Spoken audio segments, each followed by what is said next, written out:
গাজীপুরে নতুন ওপেন হয় একটা রেস্টুরেন্ট যেখানে পাবেন ইউনিক সব খাবার আইটেম। রেস্টুরেন্টটা বেশ ছোট এবং ডেকোরেশনটা খুবই সিম্পল, বাট তাদের এখানে আপনি ইউনিক ইউনিক সব খাবার পাবেন মোটামুটি রিজনেবল প্রাইসে।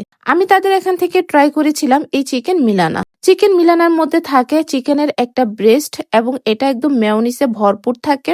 আর এর সাথে থাকে ফ্রেঞ্চ ফ্রাই, এর সাথে থাকে হচ্ছে বারবিকিউ মাশরুম। বারবিকিউ মাশরুমটা তো দেখতে বেশ ডেলিশিয়াস মনে হচ্ছে। আর এর সাথে একটা সালাদ থাকে, সালাদটা খেতে এত বেশি ভালো লেগেছে, আমি তো এই সালাদ খেতে আবার যেতে হবে। ফার্স্টে আমি ট্রাই করেছিলাম এই বারবিকিউ মাশরুমটা। এটা দেখতে যেমন লোভনীয়, খেতেও বেশ মজা। দেন আমি এই চিকেনের ব্রেস্টটা ট্রাই করেছি, তবে এটা আমার কাছে মনে হয়েছে আর একটু স্পাইসি হলে ভালো লাগতো। এরপর আমি তাদের এখান থেকে কোল্ড কফিটা ট্রাই করেছি। কোল্ড কফি বা আরো কিছু মিল্কশেক আছে, আপনারা লার্জ সাইজ খেতে পারেন বা যদি নর্মাল সাইজ নিতে পারেন সেটাও নিতে পারেন, তবে প্রাইস মোটামুটি রিজনেবলের মধ্যেই থাকবে। আর তাদের মেনুতে দেখিয়ে দিলাম যে কি কি পাওয়া যায়। ডোরি ফিশ, মিট বক্স, তারপর হচ্ছে স্যান্ডউইচ থেকে শুরু করে অনেক ইউনিক ইউনিক খাবার পাবে। আর এটা হচ্ছে বার্গার স্ট্রম, এটা গাজীপুর আজিমুদ্দিন কলেজ রোড, মানে মহিলা কলেজ থেকে একটু সামনে আগালেই দেখতে পারবেন।